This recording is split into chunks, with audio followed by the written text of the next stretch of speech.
ॐ नारायणं नमस्कृत्यं नरं चैव नरोत्तमं देवीं सरस्वतीं व्यासं ततो जयमुदीरये। सशङ्खचक्रं सकरेटकुण्डलं सपीतवस्त्रं शिरसारुवीक्षणं सहारवक्षस्थलकौस्तुभं श्रियं नमामि विष्णुं शिरसा चतुर्भुजम्। आप सभी को निर्जला एकादशी व्रत की बहुत बहुत शुभकामनाएं। भगवान श्री हरि की कृपा आप पर सभी बने रहे। आइए इस दिव्य और पवित्र एकादशी के महात्म्य को, उसके व्रत की विधि को जानिए और साथ में इस एकादशी की जो व्रत की कथा है उसको भी सुनिए। तो ये जो निर्जला एकादशी का व्रत है यह सभी प्रकार के ताप, दुख, दारिद्र्य, कष्ट, पाप सबको दूर करने वाला है। इसे शास्त्रों में निर्जला एकादशी को भीमसेनी एकादशी के नाम से भी जाना जाता है या फिर पांडव एकादशी के नाम से भी इसे जाना जाता है। इसको ज्येष्ठ मास के शुक्ल पक्ष की जो एकादशी तिथि है, इसी एकादशी को निर्जला एकादशी कहते हैं। और कहा जाता है कि सभी एकादशियों में से निर्जला एकादशी व्रत सबसे महत्वपूर्ण माना गया है, क्योंकि निर्जला एकादशी का व्रत करने से साल में पड़ने वाली 24 एकादशियों का फल प्राप्त होता है।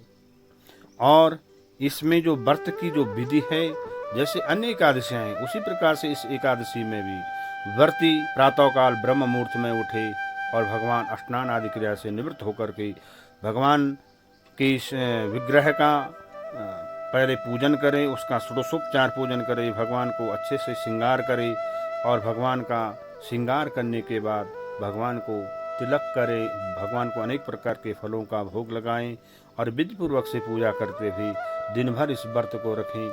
अन्य एकादशियों में आप जल ग्रहण कर सकते हैं, लेकिन इस एकादशी में आपको जल भी ग्रहण नहीं करना पड़ता है। बिल्कुल सात्विक मनता से अपने इंद्रियों को संयम में रखते हुए इस व्रत को करना पड़ता है।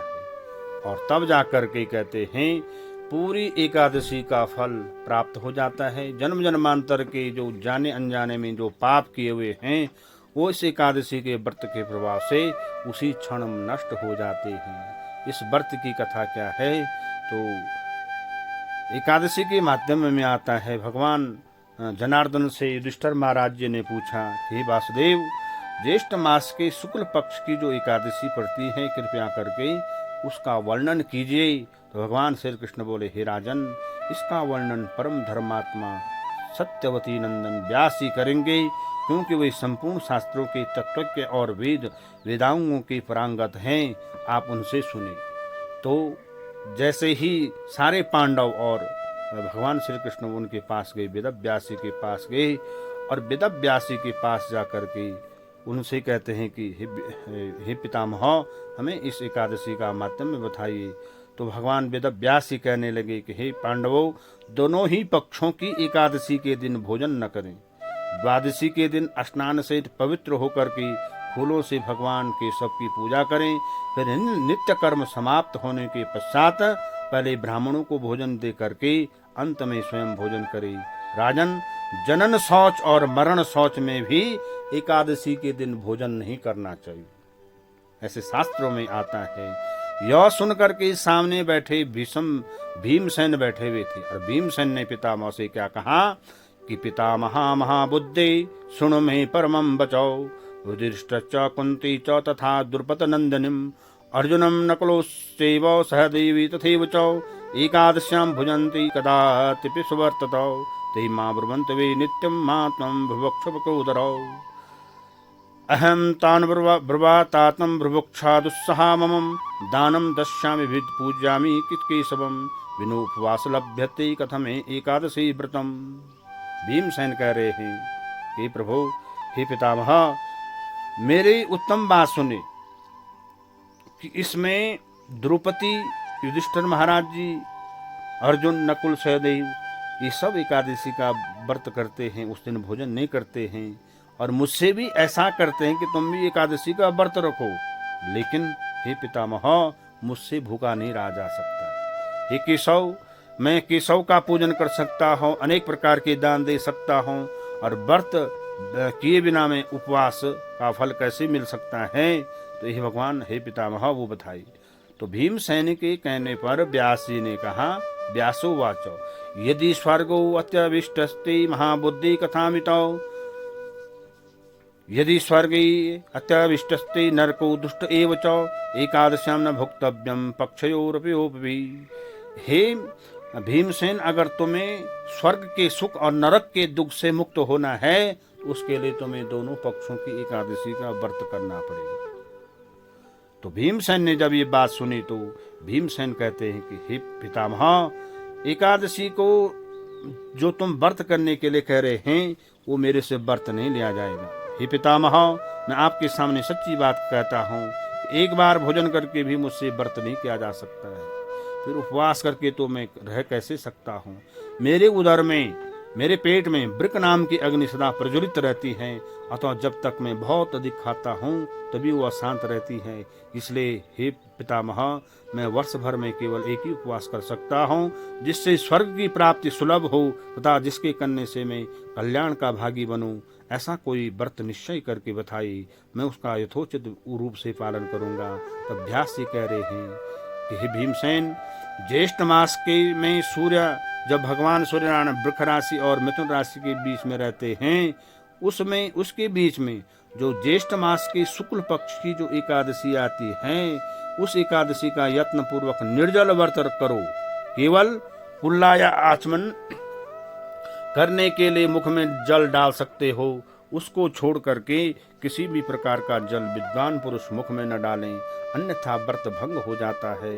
एकादशी को सूर्योदय से लेकर के दूसरे दिन द्वादशी के सूर्योदय तक मनुष्य जल का त्याग करे तो वह व्रत पूर्ण होता है। और तदंतर द्वादशी को प्रातः काल सूर्योदय से लेकर के 7:30 बजे के बीच जो द्वादशी तिथि आ रही है, उसके बीच कहते हैं सबसे पहले भगवान नारायण का पूजन करें, ब्राह्मणों को विधि पूर्वक उनकी पूजा करते हुए उन्हें जल और दक्षिणा अन्नदान करें। इस प्रकार सब कार्य पूरा करके जितेंद्र पुरुष ब्राह्मणों के साथ भोजन करें। वर्ष भर में जितने भी एकादशी आती हैं, उन एकादशी में कहते हैं निर्जला एकादशी सबका फल दे देती है, इसमें तनिक भी संदेह नहीं है। शंख चक्र और गदा धारण करने वाले भगवान केशव ने मुझसे कहा था कि यदि मानव सब को छोड़ करके एकमात्र मेरी शरण में आ जाए और एकादशी को निराहार रहे तो वह सब पापों से छूट जाता है। एकादशी का व्रत करने वाले पुरुष के पास विशाल काय विकराल आकृति और काले रंग वाले दंड पाशधारी भयंकर यमदूत नहीं जाते हैं। अंत काल में सुदर्शन पीताम्बरधारी वाले भगवान उस जीव का क्या करते हैं? कल्याण कर देते हैं। अतः निर्जला एकादशी को पूर्ण यत्न करके उपवास और श्रीहरि का पूजन करे। स्त्री या पुरुष यदि उनके मेरु के बराबर भी महान पाप किए हुए हैं, वो इस निर्जला एकादशी के प्रभाव से भस्म हो जाते हैं। जो मनुष्य उस दिन जल के नियम का पालन करता है वह पुण्य का भागी होता है। उसे एक पहर में कोटि कोटि स्वर्ण मुद्रा दान का फल प्राप्त होता है। जो मनुष्य निर्जला एकादशी के दिन स्नान दान जप होम आदि जो कुछ भी करता है वह सब अक्षय हो जाता है। यह भगवान श्री कृष्ण का कथन है। निर्जला एकादशी के दिन विधि पूर्वक उत्तम रीति से उपवास करने से मानव वैष्णव पद को प्राप्त हो जाता है। जो मनुष्य एकादशी के दिन अन्न खाता है वह पाप का भोजन करता है। इस लोक में वह चंडाल के समान है और मरने पर उसकी दुर्गति प्राप्त होती है। जो ज्येष्ठ के शुक्ल पक्ष में एकादशी को उपवास करने के दान करते हैं वे परम पद को प्राप्त होते हैं। और जिन्होंने एकादशी को उपवास किया वे ब्रह्म हत्यारी, शराबी, चोरी तथा गुरुद्रोह होने पर भी सब प्रकार के पापों से मुक्त हो जाते हैं। हे कुंती नंदन, निर्जला एकादशी के दिन श्रद्धालु स्त्री पुरुष के लिए विशेष जो दान किए गए हैं वो कर्तव्य विहित हैं, उन्हें सुनो। उस दिन जल में शयन करने वाले विष्णु भगवान का पूजन करते हुए जलमयी धेनु का दान अवश्य करना चाहिए, अथवा प्रत्यक्ष धेनु या घृतमयी धेनु का उचित दान करें। प्राप्त दक्षिणा और भांति भांति के मिष्टानों द्वारा यत्न पूर्वक ब्राह्मणों को मांगने वालों को भिक्षुकों को संतुष्ट करना चाहिए। ऐसे करने से ब्राह्मण अवश्य संतुष्ट होते हैं और उनके संतुष्ट होने से श्री हरि मोक्ष प्रदान करते हैं। जिनने सम दम और दान में प्रवृत्त हो श्री हरि की पूजा और रात्रि जागरण करते हुए इस निर्जल एकादशी का व्रत किया है, उनको अपने साथ बीती हुई 100 पीढ़ियां और आने वाली 100 पीढ़ियां भगवान वासुदेव की परम धाम में पहुंचा देती हैं।